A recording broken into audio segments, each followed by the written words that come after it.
धन्यवाद योगी जी।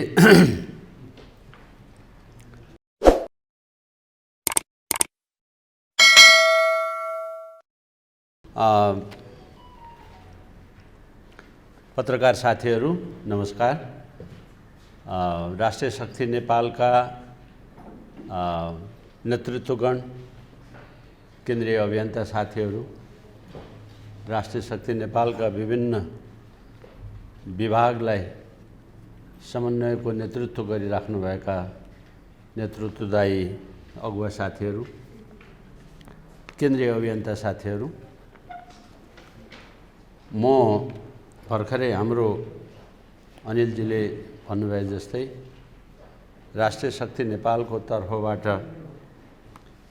आम सञ्चारका माध्यमबाट आजको दिन नेपाली दाजुभाइ दिदीबहिनीहरूलाई सम्प्रेषण गर्नुपर्ने, हामीले अनुरोध गर्नुपर्ने विषयवस्तुलाई राख्नेछु र यहाँहरूको जिज्ञासा केही रह्यो भने त्यो जिज्ञासालाई शान्त गर्ने, जिज्ञासाको प्रत्युत्तर दिने कोसिस गर्नेछु। साथीहरू, म पहिले राष्ट्रिय शक्ति नेपालको मन्तव्य व्यक्त गर्न चाहन्छु। पत्रकार बन्धुहरू, मुलुक चौतर्फी सङ्कटबाट घेरिएको छ। राजनीतिक, आर्थिक, सामाजिक, वैदेशिक सबै मोर्चा सङ्कटग्रस्त छन्। कोरोना कोभिड-19 को विश्वव्यापी महामारीले जटिलता बढाएको छ। तपाईँ हामी सबैले देखेकै छौँ र भोगिरहेकै छौँ। समयको क्रममा थपिएका चुनौती र समस्याहरूको सामना गर्नका लागि राज्य शक्तिको बागडोर सम्हालेर बसेको सरकारले आफ्नो कार्यक्षमता बढाएर लैजानुपर्ने हो, तर यथार्थ बेग्लै किसिमको देखिँदैछ। शासक प्रशासकहरूको व्यवस्थापन शैली कमजोर भएकैले हो सरकारको कामगराइबाट जनसाधारण आश्वस्त हुन सकेका छैनन्। दिनभरि हातखुट्टा खियाएर बिहान बेलुकीको छाक टार्नुपर्ने अवस्थाका जनसमुदायको जीवन दिन प्रतिदिन ठिटलाग्दो भएर गएको छ। कृषि उद्योग जताततै उत्पादन र व्यवसायहरू भताभङ्ग छन्। यस्तो अवस्थामा सरकारले राहतका प्याकेजहरू दिएर प्रभावित सबै पक्षलाई संरक्षण दिन उपलब्ध साधन स्रोतको परिचालन गर्नुपर्ने हो, तर महँगी अनियन्त्रित गतिमा आकाशिन दिइएको छ। उल्टो आयल निगम जस्तो सरकारी निकायलाई पेट्रोल डिजलको मूल्य लगातार बढाउन दिएर महँगी चर्काउने काममा सरकार आफै सहभागी भएको छ। बन्द व्यापार मन्द भएको बेलामा सहयोग र संरक्षण दिनुको साटो कर, तिरो, महसुल चाँडो बुझाउन कडाउ गरिएका सूचना प्रतिदिन निस्किरहेका छन्। एकातिर सत्ता सञ्चालकहरू विस्थापित हुनुपर्ने भयले ग्रस्त छन्, अर्कोतिर तिनलाई हटाएर आफू स्थापित हुन व्यग्र मानिसहरूले जत्थाले सर्वोच्च अदालतको आसन्न फैसला आफ्नो पक्षमा नआउँदा के हुने हो भनेर पिरोलो गरेको देखिन्छ। अनि स्वयं न्यायपालिका आफ्नो विश्वसनीयता धर्मराउने जोखिममा परेको छ। यो र यस्तै अन्य छिना झम्टीका खेलमै मुलुकको समय नष्ट भइरहेको छ। साधन स्रोतहरूको दुरुपयोग कहाली लाग्दो तहमा पुगेको छ।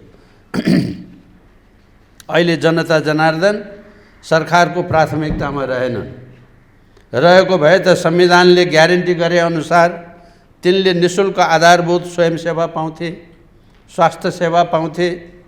सरकार जनताको साँच्चीकै अभिभावक भएको भए त संसारको जुनसुकै कुनाको देशमा सम्पर्क राखेर भए पनि खोपको व्यवस्था गरेर बाँच्न पाउने नागरिक अधिकारलाई सुरक्षित गर्ने थिए। बाढी पहिरोको असरमा परेका बासिन्दाहरूको उद्धारमा त्यस्ता दर्जनौं टोलीहरू परिचालित हुने थिए। सरकारले देशको प्रतिष्ठा बढाउने ढङ्गले परराष्ट्र सम्बन्धहरू सञ्चालन गरिआएको हुँदो हो त छिमेकमा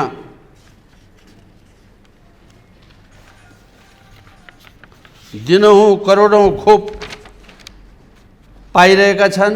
नेपालको 3 करोड जनसङ्ख्यालाई त 3 दिनमै सुरक्षित गराउन सकिने अवस्था हुने हुँदो हो।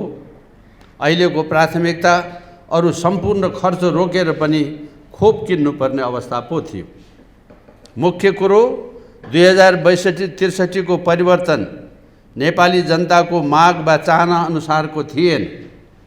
न सङ्घीयता, न गणतन्त्र, न धर्मनिरपेक्षता।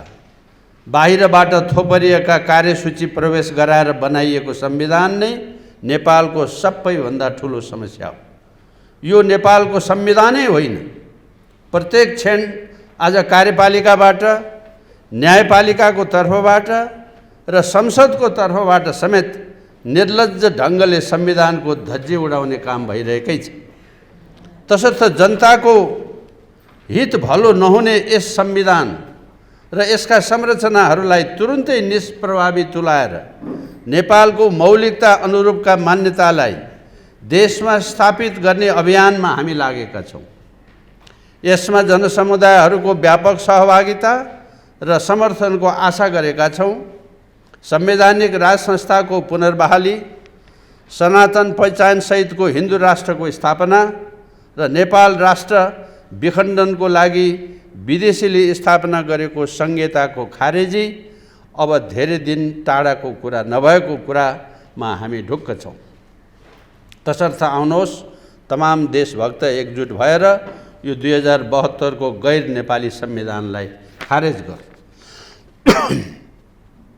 माथि उल्लेखित लक्ष्य प्राप्त गर्न यही असार 18 गते काठमाडौँमा राष्ट्रिय शक्ति नेपालको आयोजनामा विशाल जनप्रदर्शनको आयोजना गरिएको थियो।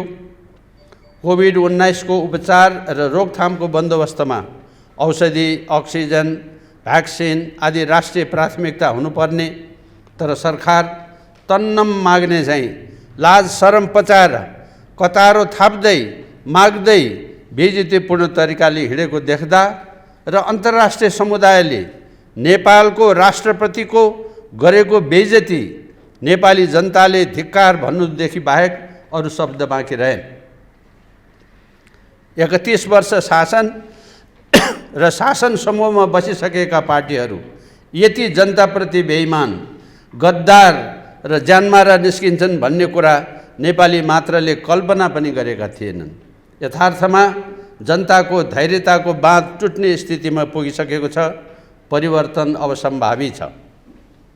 यिनै भावनालाई उजागर गर्न खोजिएको विरोध कार्यक्रम हामीले बाध्य भएर केही दिनको लागि स्थगन गरेका छौँ।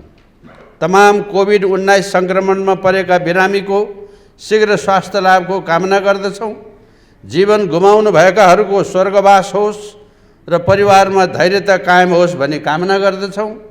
यसै क्रममा देशभरि राष्ट्रिय शक्ति नेपालका शुभेच्छक, सहयोगी र समर्थक र कार्यकर्ताहरूलाई अर्को व्यवस्था नभएसम्मको लागि धैर्य गर्न अनुरोध गर्दै समान विचार भएका संवैधानिक राज संस्थावादी, सनातन पहिचान सहितको हिन्दू राष्ट्र स्थापनावादी र संघीयता खारेजीको माग गर्नेहरू एकजुट हुन र गोलबद्ध हुन आह्वान समेत गर्दछु।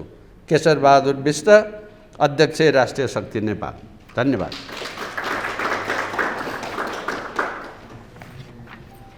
साथीहरूका केही जिज्ञासा छन् भने आदरणीय अध्यक्षज्यूलाई यहाँले राख्न सक्नुहुनेछ।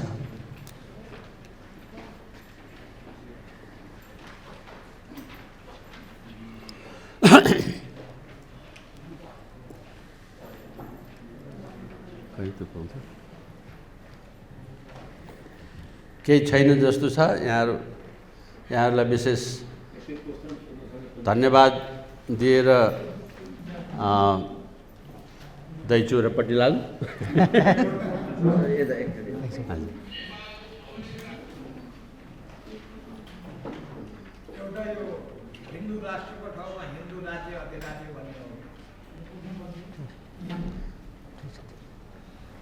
ठिक छ। त्यस्तो लाग्यो। पत्रकार बन्धुहरूलाई मेरो विशेष अनुरोध, यहाँहरू को राज्यको चौथो अङ्ग भएको कारणले आजको दिन प्रत्येक नेपालीका सामु यहाँहरूले सम्प्रेषण गरिरहनु भएका समाचार, आँखा देखाइरहनु भएका बाटाहरू, घटिरहेका घटनाहरूको जुन उजागर गर्ने काम गरिराख्नु भएको छ, त्यही किसिमले आज हामीहरूको यो बोली, हामीहरूको भनाइ पनि सम्पूर्ण देशवासीका सामु उत्तिकै जोरदार तरिकाले पुर्याइदिनुहुन्छ भन्ने विशेष अनुरोधका साथ म पुनः एकपटक धन्यवाद ज्ञापन गर्दछु। धन्यवाद।